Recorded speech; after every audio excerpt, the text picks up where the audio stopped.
ராஜா, உடைய கிருபை என்னாலும் எங்களோடு இருக்கிறதற்காக ஸ்தோத்திரம். உடைய இரக்கம் ஆண்டவரே, தயவு, உடைய காரணம் எங்களோடு இருக்கிறதற்காக நன்றி செலுத்துகிறோம். தகப்பனே, ஆண்டவரது செய்தியை கேட்கிற ஒவ்வொரு பிள்ளைகளையும் என் தேவன் ஆசீர்வதிக்கும்படியாக நாங்கள் ஜெபிக்கிறோம். இயேசுவின் நாமத்தில் பிதாவே, ஆமென். நம்ம எல்லாம் ஒரு பாடலை பாடுவோம். பாடலை பாடிவிட்டு தேவனுடைய வார்த்தைக்கு கடந்து போகும். கர்த்தர் நல்லவர். கண்களை தட்டி என்னோடு கூட நீங்களும் இணைத்து பாடலாம். ஆமென். Thank you Jesus. எல்லாரும் ஆமென். Thank you Jesus.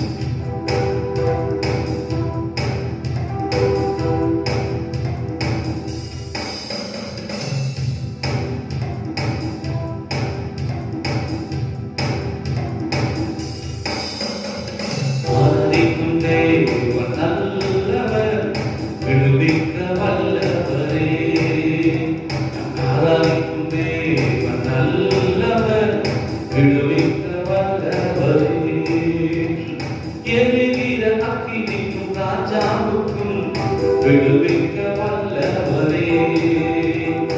எரிகிற அக்கினிக்கும் ராஜாவுக்கும் விடுவிக்க வல்லவரே. ஆராதிக்கும் தேவன் நல்லவர், விடுவிக்க வல்லவரே. ஆராதிக்கும் தேவன் நல்லவர், விடுவிக்க வல்லவரே. நம்மை காண்கின்றவர் தூதனை அனுப்பிடுவார். அக்கினிவாளை நம்மை அவியாமல் காத்திடுவார். நம்மை காண்கின்றவர் தூதனை அனுப்பிடுவார். அக்கினிவாளை நம்மை அவியாமல் காத்திடுவார். இடைவிடாமல் ஆராதிப்போம், நம் வாழ்வில் என்றும் ஜெயமே. இடைவிடாமல் ஆராதிப்போம், நம் வாழ்வில் என்றும் ஜெயமே. நம் ஆராதிக்கும் தேவன் நல்லவர், விடுவிக்க வல்லவரே. ஆராதிக்கும் தேவன் நல்லவர், விடுவிக்க வல்லவரே. நம்மை அழைத்தவரோ கைவிடவே மாட்டார். கடந்தாமல் முன் சென்றிட பற்றி நடத்திடுவார். நம்மை அழைத்தவரோ கைவிடவே மாட்டார். கடந்தாமல் முன் சென்றிட பற்றி நடத்திடுவார். இடைவிடாமல் ஆராதிப்போம், நம் வாழ்வில் என்றும் ஜெயமே. இடைவிடாமல் ஆராதிப்போம், நம் வாழ்வில் என்றும் ஜெயமே. நம் ஆராதிக்கும் தேவன் நல்லவர், விடுவிக்க வல்லவரே. நம் ஆராதிக்கும் இயேசு நல்லவர், விடுவிக்க வல்லவரே. சத்துருவின் கோட்டைகளை தகர்த்திட உதவி செய்வார். தயங்காமல் முன் சென்றிட தாங்கியே நடத்திடுவார். சத்துருவின் கோட்டைகளை தகர்த்திட உதவி செய்வார். தயங்காமல் முன் சென்றிட தாங்கியே நடத்திடுவார். இடைவிடாமல் ஆராதிப்போம், நம் வாழ்வில் என்றும் ஜெயமே. இடைவிடாமல் ஆராதிப்போம், நம் வாழ்வில் என்றும் ஜெயமே. நம் ஆராதிக்கும் தேவன் நல்லவர், விடுவிக்க வல்லவரே. நம் ஆராதிக்கும் இயேசு நல்லவர், விடுவிக்க வல்லவரே. நம் ஆராதிக்கும் தேவன் நல்லவர், விடுவிக்க வல்லவரே. நம் ஆராதிக்கும் இயேசு நல்லவர், விடுவிக்க வல்லவரே.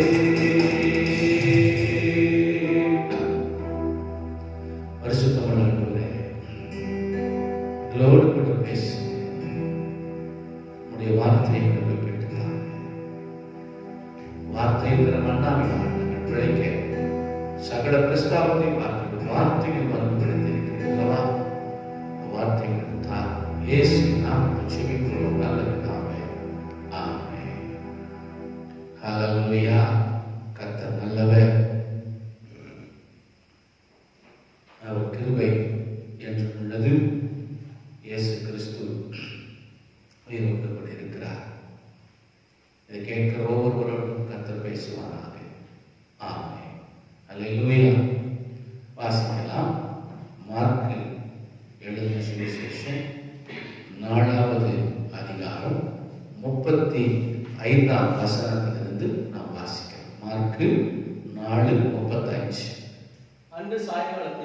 அன்று சாயங்காலத்தில் அவர் அவர்களை நோக்கி அக்கரைக்கு போவோம் வாருங்கள் என்றார். அவர்கள் ஜனங்களை அனுப்பிவிட்டு அவர் படவில் இருந்தபடியே அவரை கொண்டு போனார்கள். வேறே படகுகளும் அவரோடு கூட இருந்தது. அப்பொழுது பலத்த சுழல் காற்று உண்டாகி படகு நிரம்பத்தக்கதாக அலைகள் அதன் மேல் மோதிற்று.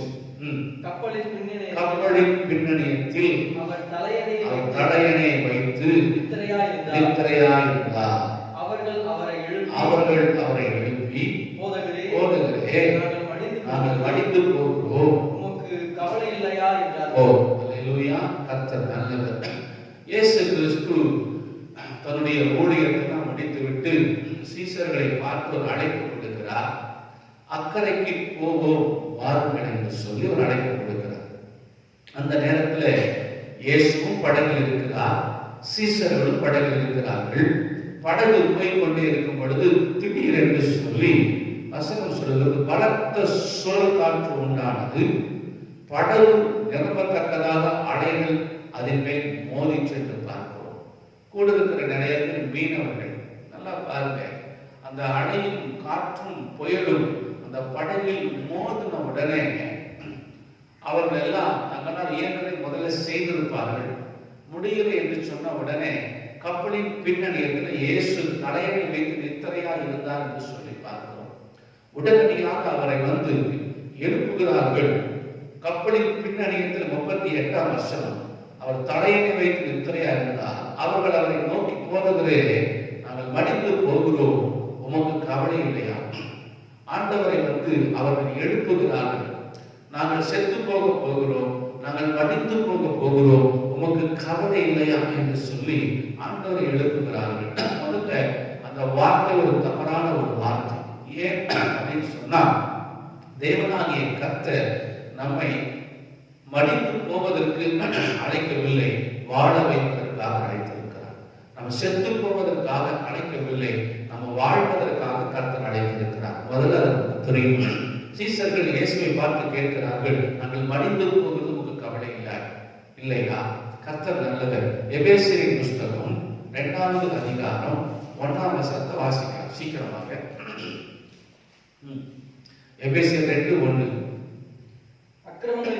அக்கிரமங்களினாலும் பாவங்களினாலும் மரித்தவர்களாய் இருந்த உங்களை உயிர்ப்பித்தார். நம்மை அவர் உயிர்ப்பித்தார். ஏற்கனவே அக்கிரமங்களினாலும் பாவங்களினாலும் நாம் மரித்து போய் கிடந்தோம்.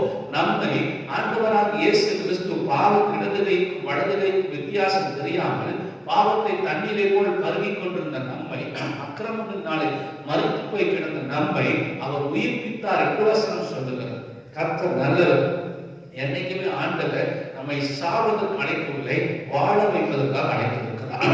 இவர்கள் கேட்ட கேள்வி, இன்னைக்கு அவரை பார்த்து நாங்கள் மடிந்து போகிறோம், உமக்கு கவலை இல்லையா? கர்த்தர் நல்லவர். எல்லாம் உலகத்தில் நாம் செத்து கிடந்தோம், பாவத்துல, அக்கிரமத்துல, ஆண்டவருக்கு பிரியமில்லாத காரியத்துல, உலக சடங்குல, சம்பிரதாயத்துல எல்லாம் நாம் செத்து கிடந்தோம். நம்மை ஆண்டவர் தேடி வந்தார், நாம் ஆண்டவரை தேடி போகவில்லை.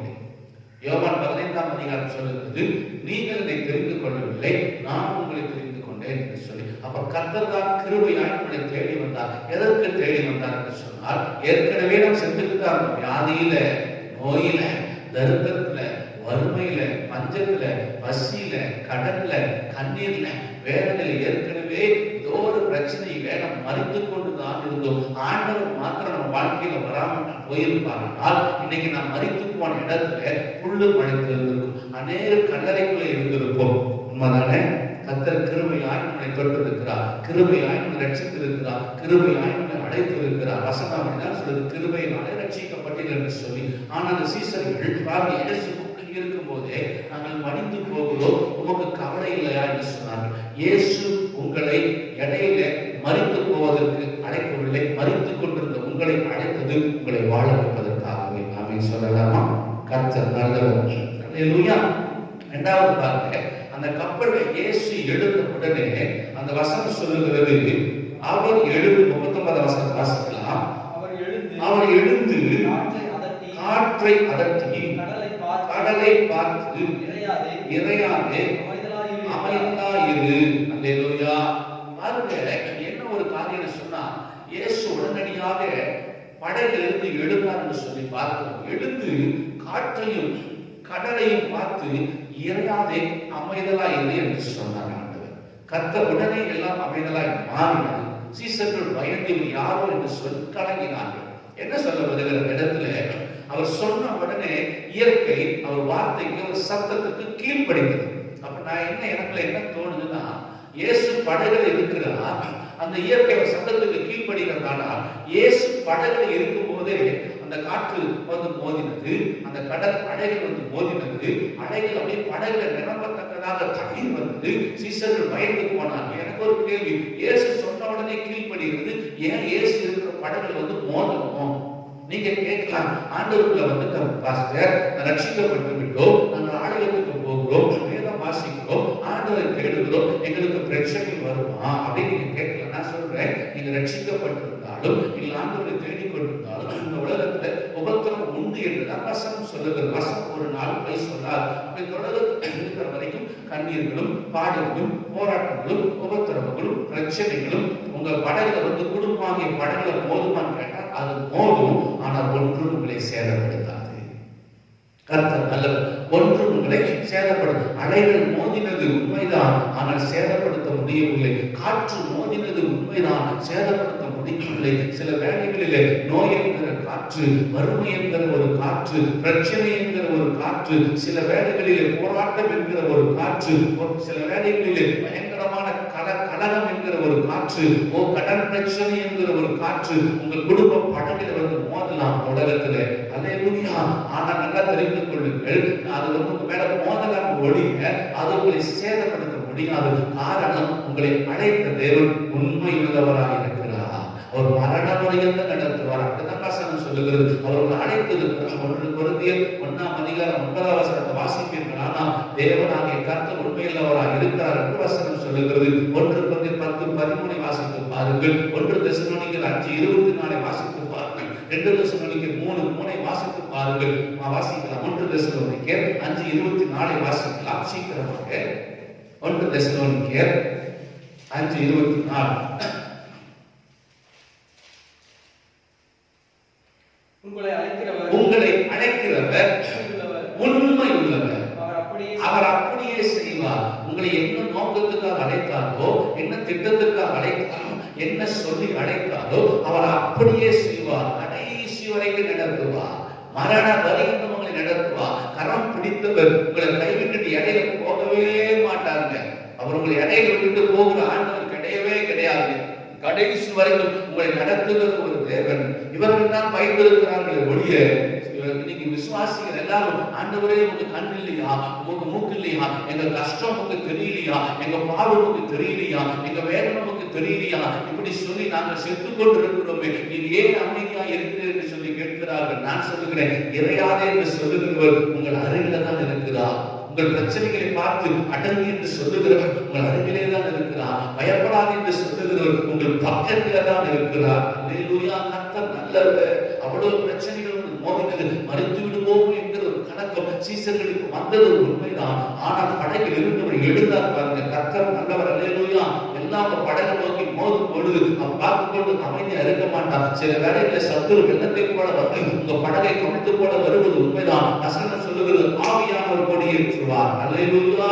ஆண்டவர் நல்லவர். உங்களுக்கு விரோதமாய் சில பிரச்சனைகள் வந்து மோதுதா, பயப்படவே பயப்படாதீங்க. உங்க படகுல ஆண்டவர் இருக்கிறார். எப்படி சொல்றீங்க மாஸ்டர்? உங்களை அழைத்தது அவர் அல்லவா, உங்களை ரட்சித்தது அவர் அல்லவா? நாம தேடி வரலைங்க, அவர் தான் நம்மளை தேடி வந்தார். எங்கேயோ சுத்திட்டு இருந்தோம், எப்படியோ தெரிந்து கொண்டிருந்தோம், எப்படியோ அடைந்து கொண்டிருந்தோம். ஆண்டவருக்கு நமக்கு சம்பந்தம் இல்லாமல் இருந்தது. கிருபையாய் கர்த்தருடைய கிருபையுள்ள கண்கள், இரக்கமுள்ள கண்கள், தயவுள்ள கண்கள் நம்ம மேல் விழுந்ததுனால நாம் ரட்சிக்கப்பட்டிருக்கிறோம். ரட்சித்தவர் நம்மளை கடைசி வரைக்கும் நடத்துவாராம். ஆண்டவர் நல்லவன். அதுதான் உண்மை. நீங்க கேட்கலாம், இவ்வளவு பெரிய பிரச்சனை வருது பாஸ்டர், எப்படி பயப்படாமல் இருக்க முடியும்? இவ்வளவு உலகத்துல வாழும் பொழுது பலவிதமான போராட்டங்கள், குடும்பத்தை நோக்கி, பிள்ளைகளை நோக்கி, ஐயோ குடும்பம் படங்கை நோக்கி மோதுகிறது, எப்படி பயப்படாமல் இருக்க முடியும் சொல்லி ஒருவேளை நீங்க கேட்கலாம். நான் சொல்லுகிறேன், பயப்படாதன்னு சொன்னவர் உங்கள் பக்கத்தில் தான் இருக்கிறார். உங்க படகை விட்டு வெளியே அல்ல, உங்க குடும்பத்தை விட்டு வெளியே. உங்க குடும்பத்துக்குள்ள இயேசு இருக்குதா, உங்க படகுக்குள்ள இயேசு இருக்குதா, உங்களோடு கூட இயேசு இருக்குதா? உங்களை பயப்பட வேண்டாம் சொன்னவர் பக்கத்திலே இருக்கிறார். அமைதலார் என்று சொன்னவர் அருகிலே இருக்கிறார். இறையார் என்று சொன்னவர் உங்கள் கூடவே இருக்கிறார். முந்தினவர் உங்களுக்கு முன்னாடி போகிறார், பிந்தினவர் உங்களுக்கு பின்னாடி பாதுகாக்கப்படியா எங்களோடு கூட வருகிறார். நீங்கள் வெட்கப்பட்டு போவது இல்லை. சீசர்கள் அவர் தான் அழைத்த, அக்கறைக்கு போவார்கள், அவர் தான் அழைத்தார். படகு கவுந்துச்சா? இல்லையே. ஏதாவது சீசர்களுக்கு ரத்த காயம் ஏற்பட்டு விட்டதா? இல்லையே. 12 பேர்ல யாராவது ஒருவர் மறிச்சிட்டாங்களா? இல்லையே. ஏங்க? அழைத்தது அவருங்க, அக்கறைக்கு போவார்கள் என்று சொல்லி அழைப்பு கொடுத்து அவருங்க கடைசி வரைக்கும் நடத்துவாங்க. கடைசி வரைக்கும் நடத்துவாங்க. அதுதான் வசனம். கடைசி வரைக்கும் நடத்தி கொண்டு போவார். கர்த்தர் நல்ல. இவங்க தான் பயப்பட்டாங்க. இவங்களுக்கு பெரிய பயம், ஒரு மரண பயம் வந்து விடுகிறது. ஆண்டவரை ஆராதிக்கிற பிள்ளைகளுக்கு நீங்க பயப்படவே வேண்டாம்னு சொல்லி தருகிறேன். கர்த்தர் நல்லவர். 40ஆம் வசனத்தை வாசிக்கலாம். அவர் அவர்களை நோக்கி ஏன் இப்படி பயப்பட்டீர்கள்? ஏன் உங்களுக்கு விசுவாசம் இல்லாமல் போயிற்று என்றார். அவர் மிகவும் 40ஆம் வசனம் சொல்லுகிறது, அவர் அவர்களை நோக்கி ஏன் இப்படி பயப்பட்டீர்கள் என்று ஆண்டவர் கேட்டார். இந்த சீசர்களுக்கு ஒரு பெரிய மரண பயம். எப்போ இந்த பயம் வரும் அப்படின்னா, 1 யோவான் 4ஆவது அதிகாரம் 18ஆம் வசனத்தை நீங்க வாசிக்கலாம். 1 யோவான் 4:18. யாருக்கு பயம்? அன்பிலே பயமில்லை. பூரண அன்பு பயத்தை புறம்பே தள்ளும். பயமானது வேதனை உள்ளதாய் இருக்கிறது. ஹல்லேலூயா. கர்த்தர் நல்லவர். அன்பிலே பயமில்லை என்று சொல்லி பார்க்கிறோம். இயேசுவை நேசிக்க வேண்டிய அளவு நீங்கள் நேசித்தால் உங்களுக்கு பயம் வராது. இயேசுவை முழுமையாய் நீங்கள் நேசித்தால் எதிர்காலத்தை குறித்து உங்களுக்கு பயம் வராது. உங்கள் குடும்பத்தை குறித்து உங்களுக்கு பயம் வராது. உங்கள் சூழ்நிலையை குறித்து உங்களுக்கு பயம் வராது. கர்த்தர் நல்லவர். அல்லேலூயா. உங்கள் தேவைகளை குறித்த ஒரு பயம் உங்களுக்கு வரவே வராது. ஏன் தெரியுமா? இயேசு என்னோடு கூட இருக்கிறார். இயேசு என்னோடு கூட இருக்கிறார். இயேசு என் ஜெபத்தை கேட்கிறார். நான் இயேசுவோடு கூட இருக்கிறேன் என்கிற ஒரு தைரியம் வருமே ஒழிய, ஒரு விசுவாசம் வருமே ஒழிய உங்களுக்கு பயம் வரவே வராது. கர்த்தர் நல்லவர். ஹல்லேலூயா. ஏன் இப்படி பயப்பட்டீர்கள்? யாருக்கு பயம் வரும்? இன்னைக்கு நிறைய பேர் பாருங்க, சர்ச்சில் வந்து உட்கார்ந்துட்டு சிங்கத்தின் மேலும் பாம்பின் மேலும் நடந்தே செல்லுவேன்னு சொல்லி பாடுவாங்க. வழியில போய் ஒரு காஞ்சி போன ஒரு எலுமிச்சம்பழத்தை பார்த்தா பயந்து ஒதுங்கிடுவாங்க. காஞ்சி போன ஒரு மிளகா பார்த்தா பயந்து ஒதுங்கி போயிடுவாங்க. சபையில வந்து கைத்தட்டி பாட்டு பாடுறத பார்த்தா உயிரோடு இருக்கிற பாம்பை கையில பிடிக்கிற மாதிரி பாடுவாங்க. வெளியில போய் சாதாரண ஒரு எலுமிச்சம்பழம் வீட்டு பக்கத்துல யாராவது தூக்கி போட்டிருப்பாங்க. தூக்கி போட்டிருந்தா அதை பார்த்துட்டு யாரோ எனக்கு செய்வனம் பண்ணிட்டாங்க, யாரோ எனக்கு பில்லி சூனியம் பண்ணிட்டாங்கன்னு சொல்லி அவங்க பயந்து கலங்கி கொண்டு இருப்பாங்க. அது ஏன் தெரியுமா? அவங்க இயேசுவை நேசிக்க வேண்டிய அளவு நேசிக்கலை. இயேசுவை நேசிக்க வேண்டிய அளவு நீங்கள் நேசிப்பீர்களானால் உங்களுக்கு மந்திரத்தை குறித்தோ பில்லி சூனியத்தை குறித்தோ எதிர்காலத்தை குறித்தோ தேவையை குறித்தோ எதை குறித்து உங்களுக்கு பயம் வரவே வராது. கர்த்தர் நல்லவர். ஆமென். அடுத்தது ஆண்டவர் கேட்கிறார், ஏன் உங்களுக்கு விசுவாசம் இல்லாமல் போயிற்று? நான் உங்களோடு தானே இருக்கிறேன், நான் அல்லவா உங்களை அழைத்திருக்கிறேன், நான் அல்லவா பயப்பட வேண்டாம் என்று சொல்லி இருக்கிறேன், நான் அல்லவா உங்களோடு கூட இருக்கிறேன், நான் உன்னை விட்டு விலகுவதும் இல்லை கைவிடுவதும் இல்லை என்று சொன்னவர் கடைசி வரைக்கும் கூட அல்லவா இருக்கிறார். அல்லேலூயா. அப்படி இருக்கும் பொழுது ஏன் உங்களுக்கு விசுவாசம் இல்லாமல் போயிற்று? ஏதாவது எனக்கு பிரச்சனை ஏற்பட்டுருமா, ஏதாவது தொந்தரவு வந்து விடுமா, இடையிலே என் குடும்பமா போய்விடுமா, ஏதாவது ஒரு கலக்கம் இருந்து கொண்டே இருக்கிறது. பிரியமானவர்களே, விசுவாசம் ரொம்ப முக்கியமா இருக்கிறது. விசுவாசம் இருந்தா பயம் வரவே வராது. பயம் இருந்தா விசுவாசம் வராது. உங்களுக்கு விசுவாசம் இருந்தா பயம் வராது, பயம் இருந்தா விசுவாசம் வராது. நீங்களே யோசனை பண்ணுங்க, உங்களுக்கு பயம் இருக்கா விசுவாசம் இருக்கான்னு சொல்லி. கர்த்தர் நல்லவர். விசுவாசம் லூக்கா 10:19 எடுத்து வாசித்து பாருங்கள்.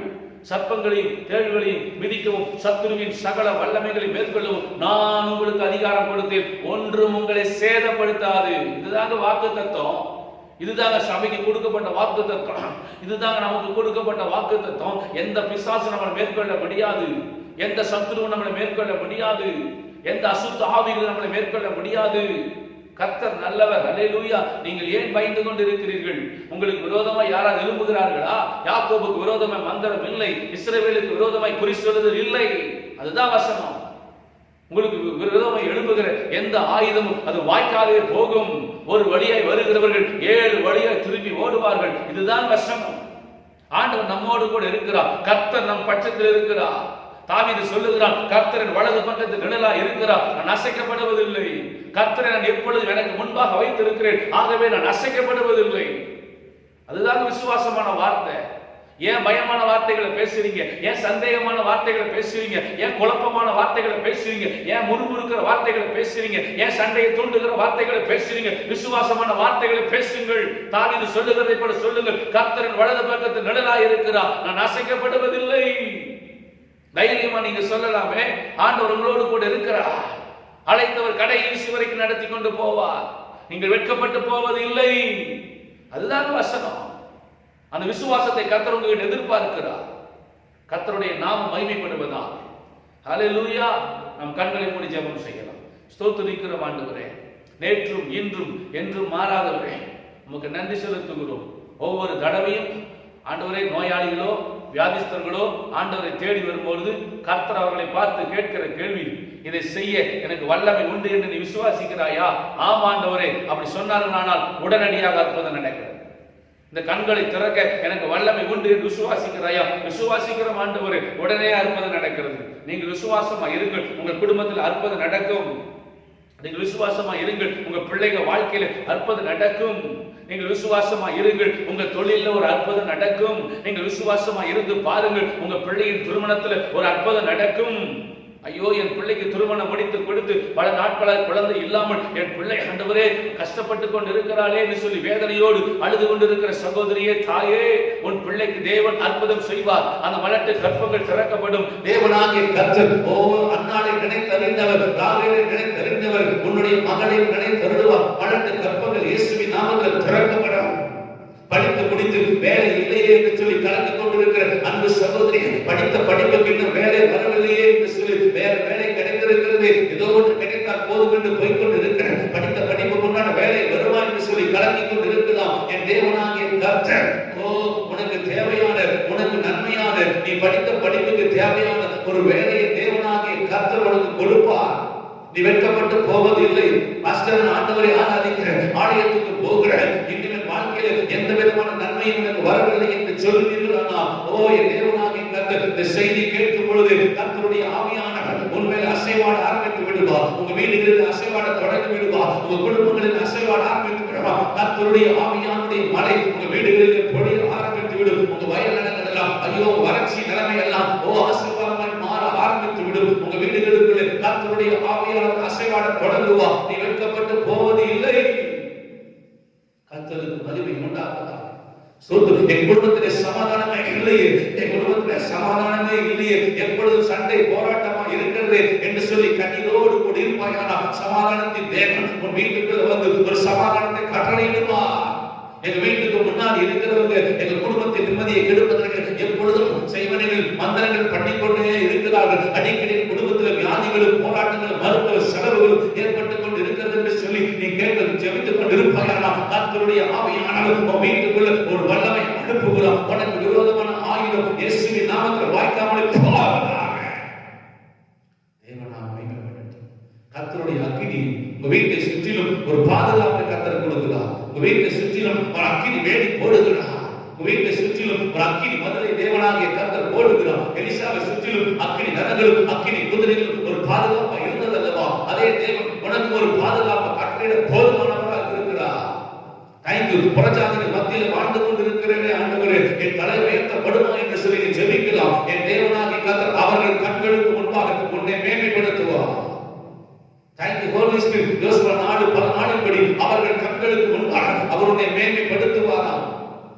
நீ மேன்மைப்படுத்தப்பட்டிருப்பாய். நான் ஆண்டவரை நம்பி இருக்கிறேனே, நான் ஆண்டவரை ஆராதிக்கிறேன், ஆண்டவரை விசுவாசிக்கிறேன், புறஜாதி குடும்பத்தில் இருந்து ஆண்டவரை ஏற்றுக்கொண்டேன், என் உறவுகள் எல்லாம் என்னை பார்த்து ஏளனமா பேசுகிறார்களோ என்று சொல்லி நீ கலங்கி கொண்டு இருக்கலாம். அவர்களுக்கு மத்தியிலேயே உன் தலையை தேவனாகிய கர்த்தர் உயர்த்தி உன் பெயரை பெருமைப்படுத்துவார்.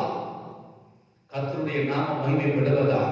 Thank you Jesus. ஐயோ பலவீனத்தோடு சில வியாதியோடு கூட இந்த செய்தியை கேட்டுக் கொண்டிருப்பாயானா ஒரு சுகமளிக்கிற வல்லமை உன் சரீரத்தில் வந்து விழும். எப்பேற்பட்ட பலவீனங்களா இருந்தாலும் இந்த செய்தி முடிவதற்குள்ளாக தேவனுடைய வல்லமை உண்மையில் இறங்கி கர்த்தருடைய ஆவியானவர் அசைவாடி இப்பொழுது உன் சரீரத்தில் என்ன பலவீனங்கள் இருந்தால் இயேசு கிறிஸ்துவின் நாமத்தில் அது வெளியே போவதாக.